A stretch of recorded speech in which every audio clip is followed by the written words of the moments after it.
Teka muna mga kapatid, magnilay muna tayo. Alam mo ba na ang mantis shrimp ay kayang suntukin na sa bilis at lakas na nakakapasabog ng tubig ay nakababasag ng salamin sa aquarium? Maliit man, napakalakas.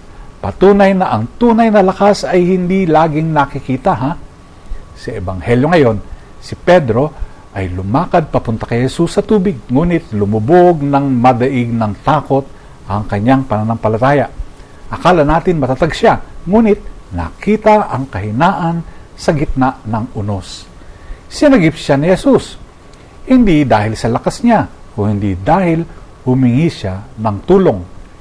Sa unang pagbasa, sina Miriam at Aaron ay nagsalita laban kay Moises. Ngunit sa halip na gumanti, si Moises ay nanalangin para sa kanila.